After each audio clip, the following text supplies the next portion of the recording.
there is a very unique exhaustion that a person reaches when they're fighting against themselves. And this is a problem that a person sometimes finds himself 2 o'clock in the morning, that they're obsessing over a certain thought for a myriad of different reasons why a person could be thinking about a particular thought. And when they have to try to deal with this thought, when they have to try to get rid of this thought, when they realize that it's bothering them, they realize that it's not allowing them to get back to sleep, when they realize that it's not serving them, then often we have a tendency to try to get rid of this thought. And Rebbe Nachman tells us that that's actually not a productive way. It's actually not going to work. And he presents with us a new way to deal with these negative thoughts. And these unproductive thoughts, these hurtful thoughts, these damaging thoughts. And he specifically is talking about thoughts that are coming to bother us and to distract us in the course of our davening, in the course of our different ways of serving Hashem. But the truth is that this is really a very relevant thing in general, that how to deal with thoughts, how to deal with when our brains are taking over, when our brains are hijacking our existence, and we aren't able to focus, we aren't able to be productive in life because like these unwanted thoughts are just entering and taking over and not allowing us to do the things that we want to do, whatever that thing is, even if it's just to sleep. And so Rebbe Nachman has a very unique advice of how to deal with this, and it's not what we would have thought, that like to be tough, and like I think that in general that our natural tendency is to look at these like at any situation that we want to get rid of as like a tug of war. The tug of war. So the person who wins is the person who pulls the hardest. And so we have this feeling that if we're going to push harder against our thoughts, then that's what's going to win. And the truth is that with thoughts it doesn't work like that, because with thoughts that the harder you push, that the stronger they get. And like he's going to explain. And so he gives a different approach. And this is what he says. We're learning in Sichot Haran, Perek Ayin Beis, 72. And he says,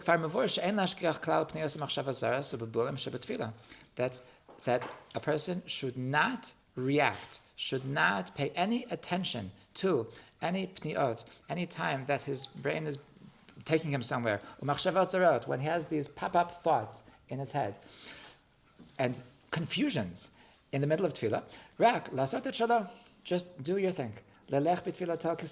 Just do whatever you're doing. Just keep on davening. Don't think about it at all. Don't pay any attention to these thoughts. So he doesn't explain so much over here, but in the Sichot Haran, so he gives a little bit more of a context.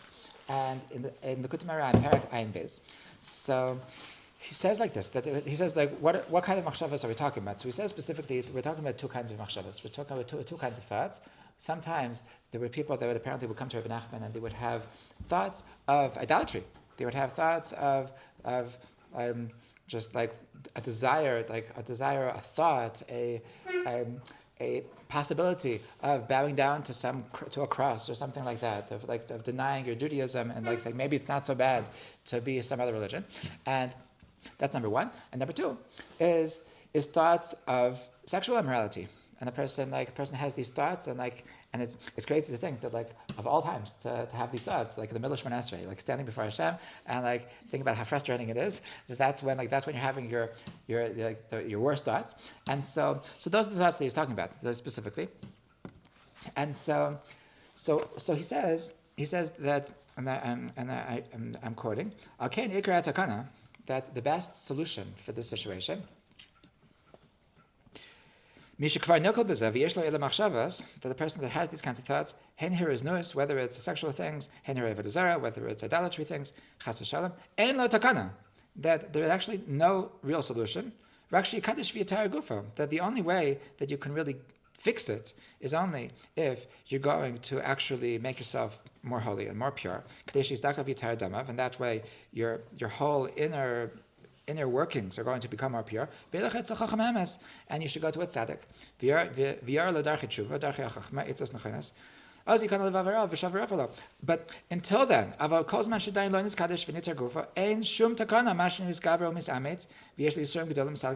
fact that you're trying to try very hard and exert a lot of effort in trying to remove these thoughts from your brain, because the more that you fight, the harder, the stronger they get. So it's a lost battle. If you're going to try to fight them like head on, so then you are doomed for failure. And so the only way to deal with it is to just accept it. Okay, is to just deal with the fact. Now, he does clarify in this Torah that a person, why does these things bother a person so much? Why does it bother a person when he has these negative thoughts, with thoughts of things he's not supposed to be doing, like whatever it is? So the first reason why a person thinks that it bothers him is because it says something very bad about me.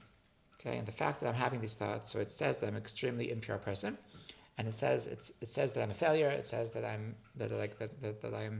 very evil, and whatever kind of label I want to give on myself to make myself feel bad. So that's the reason why I have this tendency to want to eradicate myself from it, and so I'll tell you what he doesn't say. He doesn't say that it's okay. We all have it. It's human. Like, it doesn't say anything about you. It doesn't mean that there's anything wrong about you. He doesn't say that. He says there actually is something wrong with you. like let's call a spade a spade. That if you would actually be the most pure person in the world, if you would be the biggest tzaddik in the world, then you would not be having these thoughts. You would not. It would be impossible for the biggest tzaddik in the world to have these desires. And whether it's during the middle of davening or not, that a person who is on a really elevated spiritual level would actually not be having these struggles, and we can accept that. We can accept the fact that we're not there, and nevertheless, his advice is that you should just let it be, okay, and just allow it to be. And this is something that I've seen also in Sefer called Chavos HaTalmidim. That there's a book from the Piaseczner Rebbe, Zichrono Livracha. He was a very amazing Rebbe that was killed in the Holocaust, and he also discusses the very same thing, that one of his Chassidim came to him, and he would describe how in the middle of Shemona Esrei that he would have this image of a cross coming in front of him, and he would have this deep desire to bow down to it or something, and it was crazy to him, and so what the reason why the Piaseczner Rebbe brings this up is because his point over there was how important it is, how critical it is for a person to actually put a focus on purifying themselves.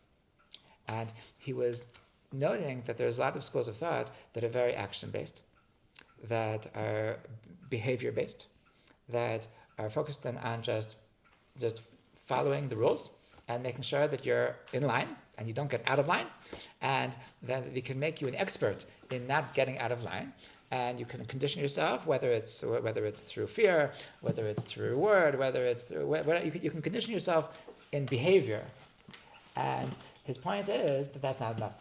That if you're only going to condition your behavior, if you're only going to get yourself used to a certain way of life, then you could succeed in behaving however you want, but you are still going to be rotten on the inside, theoretically.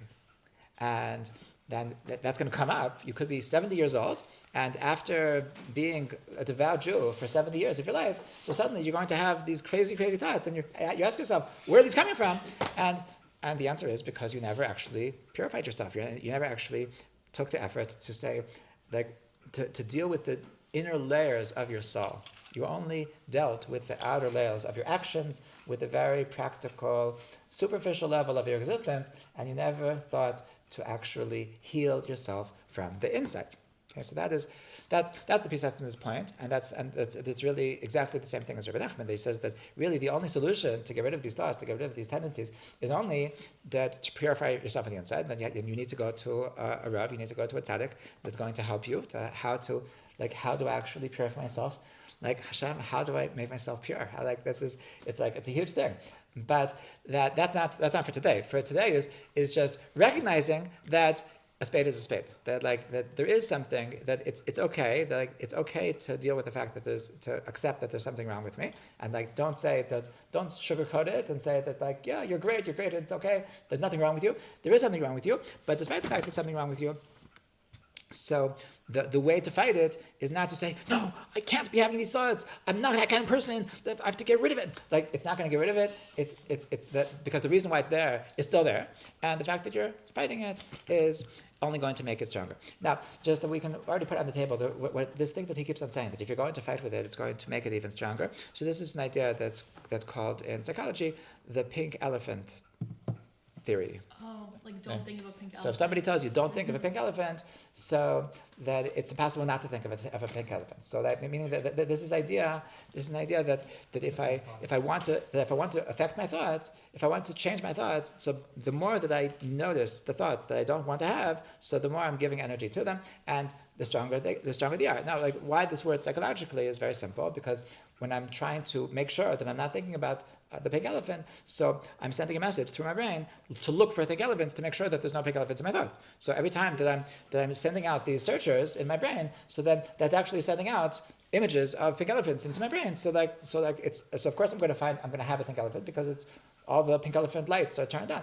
So it's the exact same thing. Every time that I'm engaging with the particular thought that I'm trying not to think about, so I'm saying, I'm putting out these sensors, don't think about X, and that X is the exact same thing that I'm trying not to think about, so it's inevitable that I'm going to think of it. So it's a basic reality that you can't just force yourself not to think about something by telling yourself, stop thinking about it, stop thinking about it, and that simply does not work.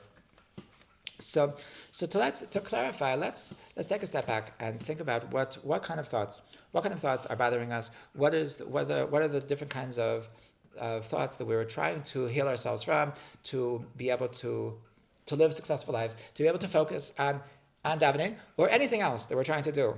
That to be able this could happen. This isn't just davening. This could happen it could happen at work. This could happen when you're trying to do a project. This is when you're trying to get up in the morning. We're trying to go to sleep at night. Literally anything that you're trying to do. So obsessive thoughts can mess you up, and that's why it's so important, because these things, if you're suffering with obsessive thinking, then it's really going to mess up almost every element of your life. So what kind of thoughts are we talking about? I think there's five main kinds of thoughts that we obsess about. Number one, that we obsess about an embarrassing thing that we did. Okay, that we replay in our mind this something that we said that was stupid, something that how could I say that? What was I thinking? Was we asked a question about something that was completely irrelevant, or something that had just been explained I remember I was tired one day and after I was talking to somebody and they had just finished talking about, I asked them what they do for a job, and they had just been telling me for 15 minutes what they were doing, and then there was silence for a minute, and I said, so what do you do during the week? And okay, I'm tired. It's okay, but Baruch Hashem was somebody very forgiving. But what? Now I'm curious to know. How boring could the job be? So a person could have they could talk for 15 minutes about accounting. So that's number one. We feel stupid. We feel stupid, and we replay the agony of the embarrassment, and that's something that we torture ourselves over and over to replay this in our minds and to relive that pain. Number two is similar to the first one, is that we obsess about bad decisions that we made. That's something that we did that got ourselves into some kind of messed up situation, and whether it's a bad choice in job, whether it's a bad relationship, whether it's leaving a relationship, whether a missed opportunity, a bad decision that we made, the person is obsessing over the fact that they're so dumb, I'm such a loser, I'm such a failure, and just thinking about it over and over, and just experiencing in our head the feeling that could have been, and the pain of not having that feeling, or vice versa, and it's really a very it's a painful experience to just be living this, to just have this replay of these thoughts over and over again. Number 3, that we could have sometimes an anxiety of the future.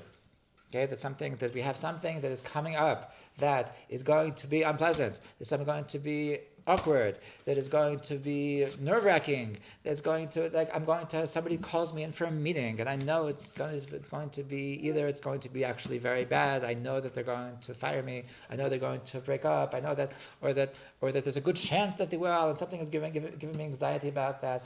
And so I'm obsessing about this future event over and over and over again, and I'm feeling the pain of every moment of it. So this is the third thing. Number four, that I don't know. I don't really relate to this, but apparently it's a thing that the people have existential obsessions. That people will obsess that maybe I'm not really a good person. Maybe I'm like that. This is like, I guess it's sort of sweet. Like 2 a.m, they're thinking about, what if I'm not really a good enough Jew? What if I'm really, it comes from a good place, right? But a person can obsess that maybe I'm not good enough. Maybe I'm just a fake. Maybe I'm really, so, and a person can have just these obsessive thoughts about their very existence. One second. And the fifth thing, that this is what Rebbe Nachman is explicitly speaking about, is that these just random thoughts that shock us. And these impulses, and this I have had, these crazy thoughts that scare us when we have it, I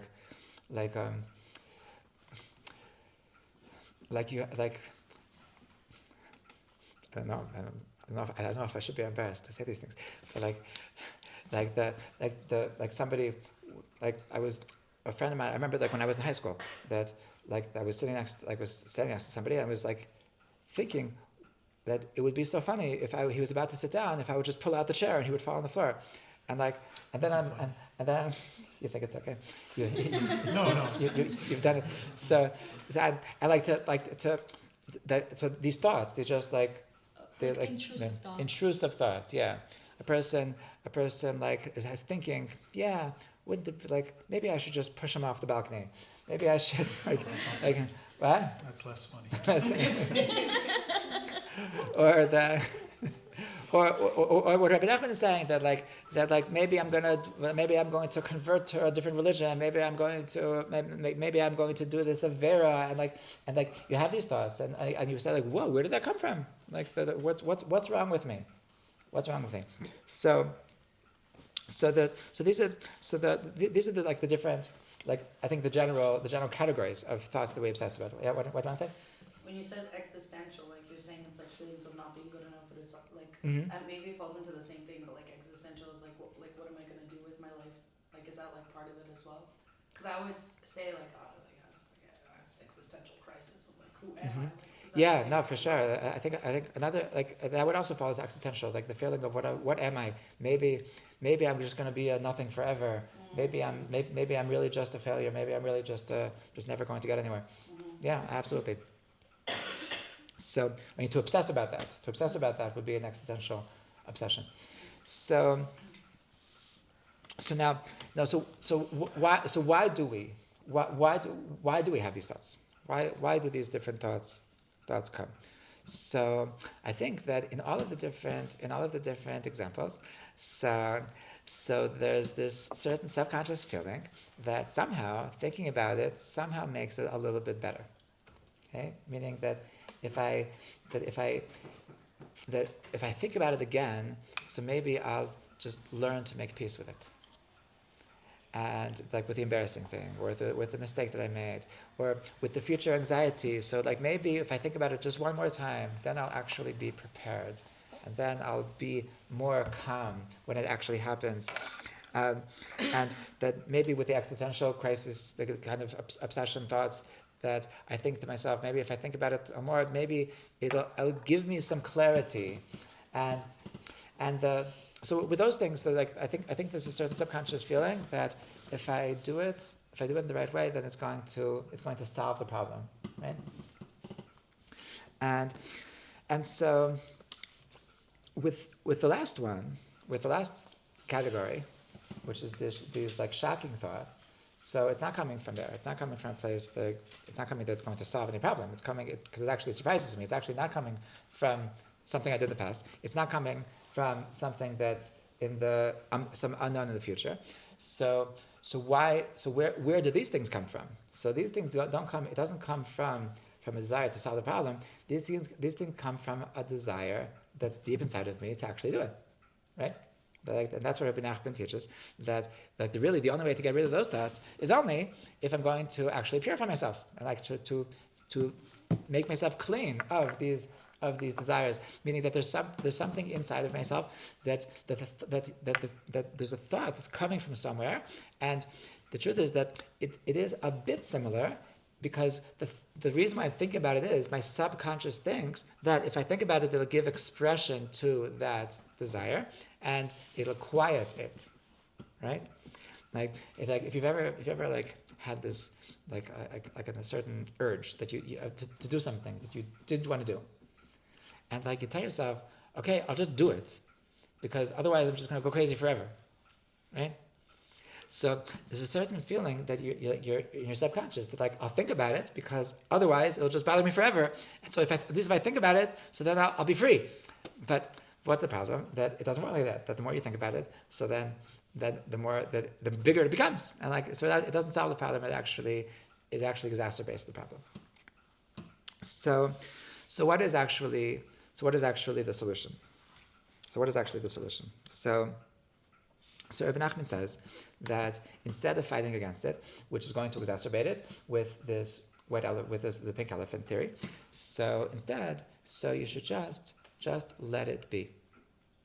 Let it be. Yeah, there's a song like that from the Beatles. Let it be. Something, whisper words of wisdom. Let it be. Yeah, let it be. It's words of wisdom to let it be, and the truth is that there is a very great wisdom in this advice to let it be, and let's try to analyze that what it requires to just let these thoughts be.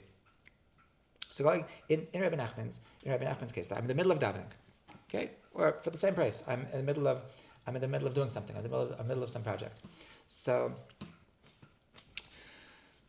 I would like to get rid of the thoughts, right? These thoughts, besides being embarrassing that I'm having these thoughts, because these thoughts that I'm not proud of, besides that, they're simply distracting me. So I'd really like to get rid of them, right? So Rebbe Nachman says that I can't get rid of them. It's just a fact of life that they're here. So I need to just let them be.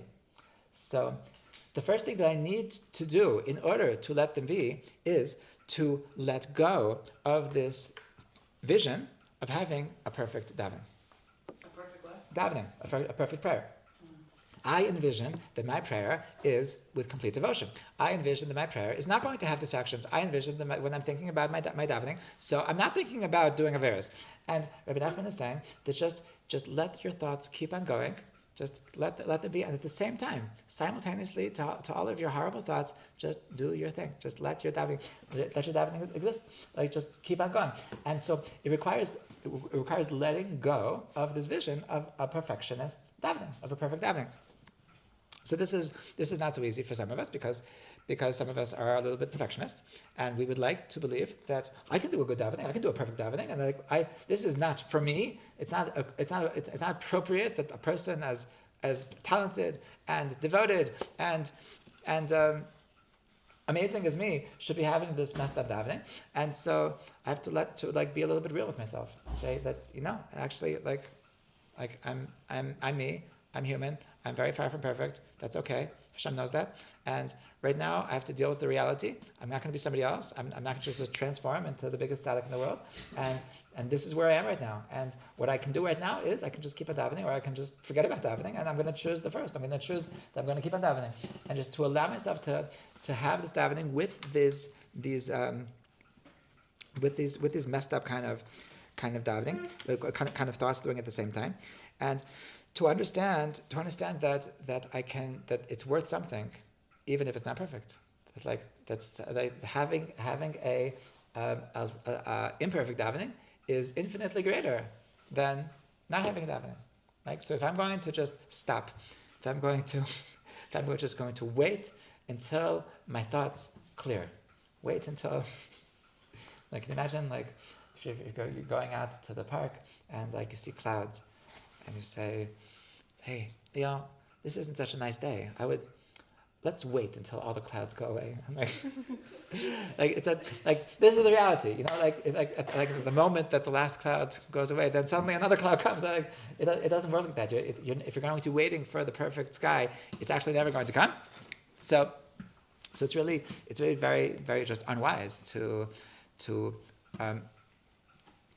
pretend that there is some vision of a perfect davening, and just to make peace with the fact that like I can have that my imperfect davening is also amazing.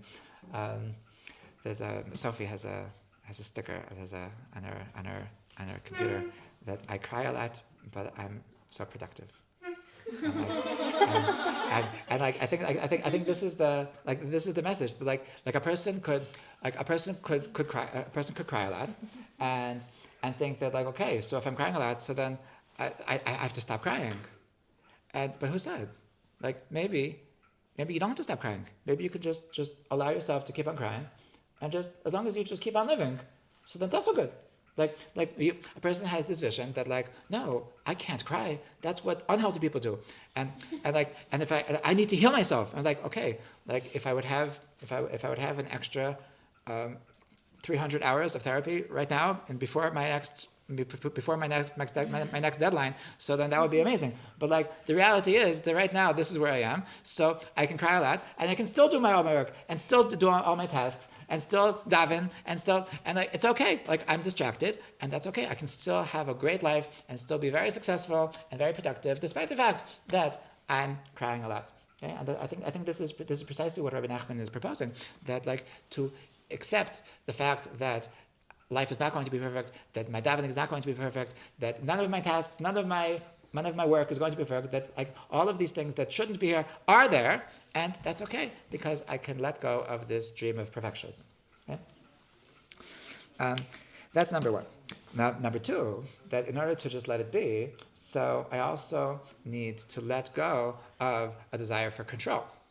Right? That even after I've embraced the fact that my davening is not going to be perfect, my life is not going to be perfect, but there's still an element that we have this inborn desire to try to control reality, and that's really why we're obsessing over all of our thoughts. And because really the desire of the obsession is to be able to reach some kind of clarity, to reach some kind of peace, like we said before, like all of the different obsessive thoughts, intrusive thoughts that we have. So they're all deep down, the subconscious desire of them is to reach some kind of clarity, to somehow fix the problem. And in order to let it be, we need to embrace the fact that we're not going to have that certainty. That it's never going to get there. That it's not going to work. And therefore I just need to allow this lack of certainty, to allow the fact that like I'm never going to be ready for this interview. I'm never going to be ready for this meeting that's going to be awkward. It's not going to get better. I'm not going to be prepared. I can embrace the fact that I'm not prepared. I can, if I'm obsessing over something that happened in the past. So I'm never going to make full peace with that. It's like it can be. I can have this thing in my memory that is embarrassing, that I'm never going to have full closure on it, and it's okay that there's something in my memory that I'm not going to have full closure on. It's okay that I made a mistake, that I'm not going to have a deep, we have this feeling that if I think about it enough, then I'm going to see how it was actually a blessing, and how it's not going to be a blessing. It's like I can let go of this desire for control over my past, control over my well-being, and just to embrace that, okay, things are just going to be uncertain. Things are going to be unfinished. There's going to be a lot of loose ends in my life, and that's okay. Okay? That's the only way that I can let go. It's the only way that I can let go, because if I don't embrace the fact that there's going to be loose ends in my life, so then my subconscious thoughts are not going to allow me to let it be. Okay? Because they want to fix all the loose ends. They want to fix all the problems. Yeah. So then just not try to get better from it? Or just like where like this, the way that this sounds like is just you let it beat and then that's it. You don't try to improve it in any other areas. Like, if it's nothing you can do about it, give up essentially. Is that what it sounds like? Give up for now. We're talking about in the middle of Shemana Esrei. Right? In the middle of Shemana Esrei, you should absolutely give up. You should this is not the time to try to solve your problems. This is the time to do your Shemana Esrei, right? Or if you're working on your paper, right? Or if you're working on your presentation, or you're at your computer doing work, right? So right now you need to just, if you call it give up for the time being. Give up until you're finished with your task, and let it be. Right? Yeah. In the moment when you're going through the thing. As much as you're doing something, as much as you're doing something, even we said doing something could be going to sleep. So if right now I'm busy with going to sleep is as much a project as Shemana Esrei. Okay, so improvement stuff is a distraction from what's exactly. So the only way to actually succeed in going to sleep is to let these thoughts be, and when I'll find the time. Like if there's something that should be done, so I should make time to improve my life. Absolutely. I'm sure we've given many classes on this. Rebbe Nachman is a big fan of improving your life. We just gave 2 weeks ago about the Cheshbon Nefesh class. Right? That Rebbe Nachman is all about self-improvement. It's all about being growth-oriented, but not during Shemana Esrei. Not during work. To find the right time during his studies. You said intrusive obsessive thoughts deep down come from an area. What was that area? They come from a desire. The source of the intrusive thoughts is from a subconscious desire to somehow solve them, to somehow heal them, to somehow come to a place that because I thought about them enough, now everything is okay. And it doesn't actually work like that, because just obsessing over them will never bring peace. It'll just exacerbate the problem, and it's like the pink elephant effect. Right? Okay, so these are the 2 prerequisites. If you want to let it be, so you need to, number 1, you need to be able to make peace with the fact that I'm going to be imperfect, and this is just the way it is, and it's okay that I'm not going to have the perfect davening. And number 2, to be able to embrace, to make peace with lack of clarity, to lack of control. Okay, so what am I actually doing? So there's something. So Rebbe Nachman says that you just have to keep on going. Just do your thing, right? So what that does require is a refocus. It does require a refocus. So what does that mean? So this is something that is discussed in any basic meditation class that anybody's ever been to. So what is a meditation? What's the definition of meditation? The definition of meditation is a focus of thoughts, right? So whenever you're trying to focus your thoughts on anything for any amount of time, so naturally it's not going to work. Naturally your thoughts are going to drift off, right? And at that point that your thoughts are going to drift off, so then you feel like you failed and you're not a good meditator. And you're something wrong with you.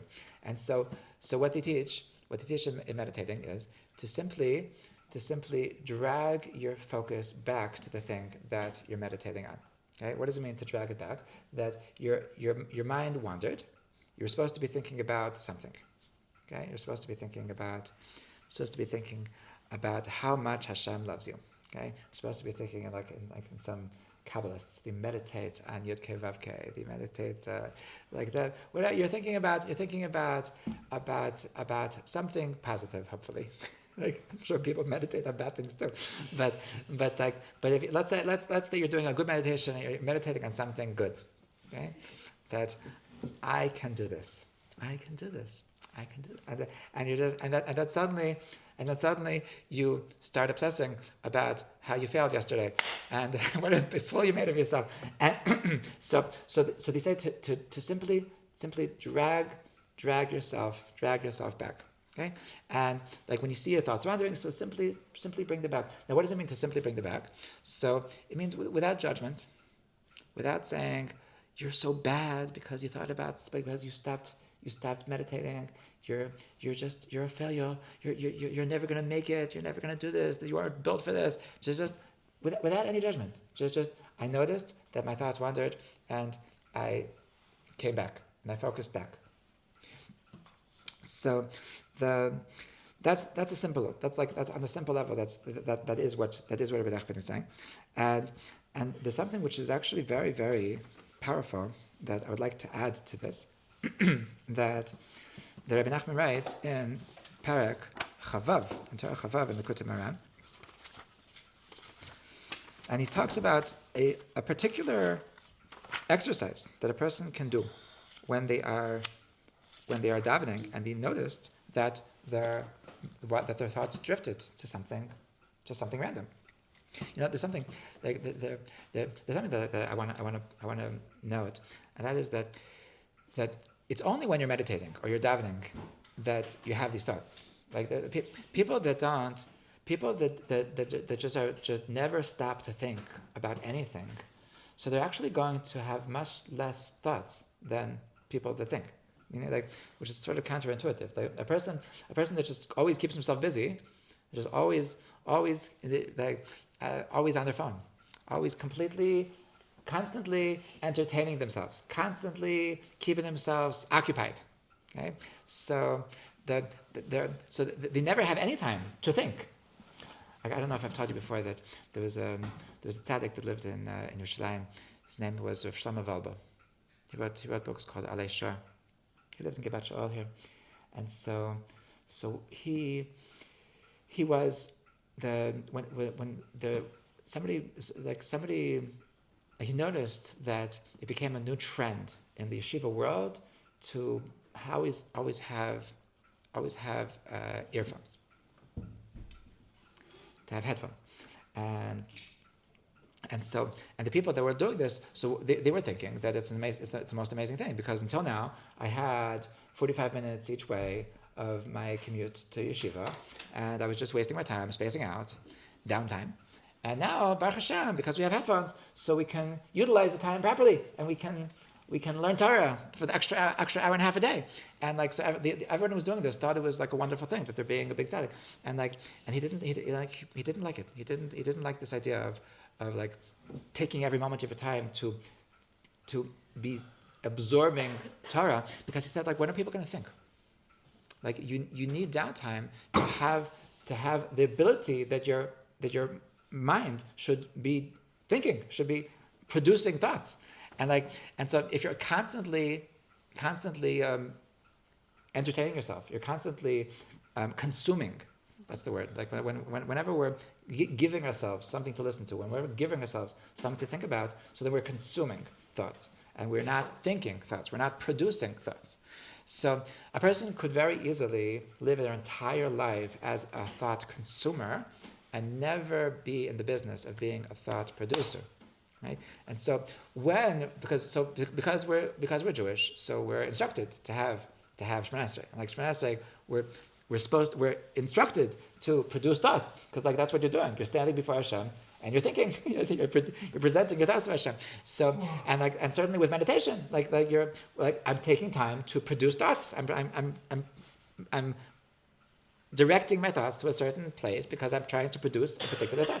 So only when you're trying to produce thoughts, only then are these other thoughts going to try to distract you, right? So that's precisely why when you have this, when you're trying to do Shemona Esrei, when you're trying to focus, of course that's when you're going to beg about, because the rest of the time it wasn't possible, because your brain was just in the garage the rest of the time. This is the one time that you're taking your brain out. So that's the only time that it's possible for these other thoughts to obsess you. Yeah. It's like a coiled spring. You have to, every time we take something, it's kind of makes us tighter and tighter. Mm-hmm. When we actually stop to think or to do something, it's like the spring kind of uncoils, and I think that's where a lot of for sure. Yeah, no, I agree. Especially a person that could be that if you don't have enough time, then when you're davening, then everything's gonna come out, and you feel like you won't be able to you won't be able to have even one word of kavanah, and it could be extremely intense. So Rebbe Nachman describes what a person should actually do what a person should actually do when he finds that his thoughts are being hijacked by these different thoughts. And so he writes, it's a very short Torah. It's in Chavav. He says that Be'eza min hamakamot min hatfilah tzarich lo limsar et nafsho biyoter. That at what point in davening should you have a kavana of mesirut nefesh? What's it mean, mesirut nefesh? Mesirut nefesh is that there's a thought process that a person should feel like I'm willing to give up my life for Hashem. So, at which point in davening is it good to have this kavanah, this intention, this devotion, that I'm thinking in my head that I'm willing to give up my life to Hashem? So it says, Hecha da'al, hecha ech sheyesh lo lahalos nitetzia kedusha, ech shenichtasim bo machshavat zarot. Whenever you have intrusive thoughts, that's where you should have thoughts of Mesiras Nefesh. That's exactly where you should have these thoughts of Mesiras Nefesh. So I think this is actually a very beautiful advice, because this is that. I look at this as a certain tweak on the just dragging yourself back into focus. And that is that when it comes to davening, so I don't need to just be apologetic and say, okay, from now on, I'll try to be better. He says that you can have you can turn this into a positive experience. You can say that, okay, my thoughts were wandering, and now that I'm wandered, so now I want to jump back into the presence of standing before my Creator. So how do I do that? So he gives you an opportunity how to do that. That to have a kavanah of Mesiras Nefesh, to think before Hashem that Hashem, I love you so much that I would give up my life for you, and to imagine yourself giving up your life to honor Hashem's name, and he says that is exactly what gets you back to where you need to get, and I think it's much sweeter than just like say, okay, from now on I'll be good. It's like it's making it a more graceful and dramatic re-entry into your davening, and I think what's psychologically beneficial of this advice of Rebbe Nachman is that if you're just like going back to what you're doing before, so then it's very likely that the other thoughts are actually stronger than your routine kind of davening that you're trying to get through. Whereas if you use a very dramatic thought to get yourself back into the tefillah mode, so then it's very likely that now that you had this dramatic thought, now you're going to be more present and more focused than you even were before. So this is what I think that Rebbe Nachman is teaching us tonight. That the way to deal with these thoughts, most importantly, is not to fight them. If you fight them, you're going to exacerbate them, and you're going to make them worse. So whatever we're trying to do in life, whatever we're doing at the moment, which is hopefully always good things, whether we're working, whether we're learning, whether we're davening, whether we're doing mitzvahs, whether we're talking to somebody, whether we're planning our next day, whether we're just being present in the things that we're doing right now, that whether we're getting up, whether we're going to sleep, whatever task is at hand, we're always in danger of being hijacked by thoughts. Right? That's why, like at first when I started preparing this class, I was like, is this really such a practical thing? Like this is like it's practical for people who are obsessing about thoughts, but like this is the most practical thing because thoughts can actually ruin your life. Like this is like a person. It's anything that you're trying to do. Like all of the most important things that you're trying to do, they can all go down the drain if you allow your thoughts to hijack them. If you allow your thoughts to just shut them down, and so this can mamish kill everything in life. It can mamish ruin your entire life if you don't become a master of how to deal with these thoughts.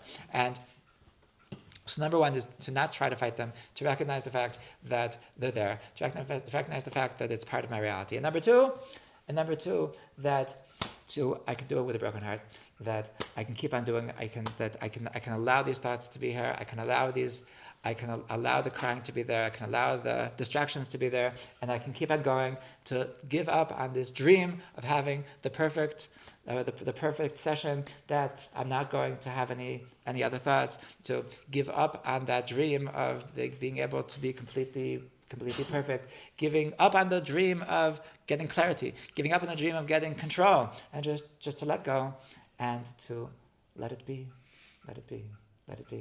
So, B'ezrat Hashem, that we should be able to deal with the fact that we're human. We should embrace the fact that we have thoughts, and we're not going to be able to be super focused on anything in any particular area in our life, and that's okay. And it's the trick is not. The trick is not, at least the immediate trick is not to free ourselves of these things. Like, could be that the long-term goal is to purify ourselves on the inside to the point that it's not going to be something that's going to distract you. But immediately to know that we don't have to wait until we get there. That we can just keep on going. We can do lots of productive things with our lives, despite the fact that we're human and we have these thoughts that are bothering us. B'ezrat Hashem.